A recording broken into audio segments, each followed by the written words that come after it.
অঞ্জলি, এই ধরো আমার এটিএম কার্ড। কিন্তু এটা কিসের জন্য? যত ইচ্ছে টাকা নাও আর আমার ভাইয়ের পিছু নেওয়া ছাড়ো। 99,999।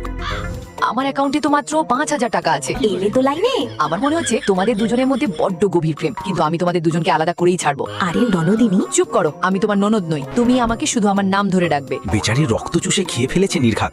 রানী দিদিকে বেশি কিছু বললো নাকি? না না, ও তো আমাকে নিজের বোন ভাবছে। তারপরের দিন আমি যখন লাকির জন্য রান্না করছিলাম তখনই নুন নেই এতে? তাই নাকি? সত্যি? দাঁড়ান, আমি আরেক চামচ মিশিয়ে দিচ্ছি। এক চামচে তো বিন্দু মাত্র কাজ হবে না। আর ডাইনি, এটা কি করলি? ডাইনি নয়, শূর্পণখা নাম আমার। কাজগুলো তো রাক্ষসীর মতোই একদম। বাপের বাড়ি নয় এটা, ওঠো ওখান থেকে। এটা লাকির শার্ট মনে হচ্ছে। হ্যাঁ ওরই। নাও ধরো এটা, আর এখন এখানে এসে ঘর মুছো। কিন্তু এই শার্টটার দাম তো 70,000 টাকা। আমি জানি না, তাড়াতাড়ি করো। তারপর আমাকে বুকে পাথর রেখে লাকির দামি শার্টটা দিয়েই ঘর মুছতে হলো। চলো খাওয়া শুরু করো। এই খবরদার কেউ হাত দিলে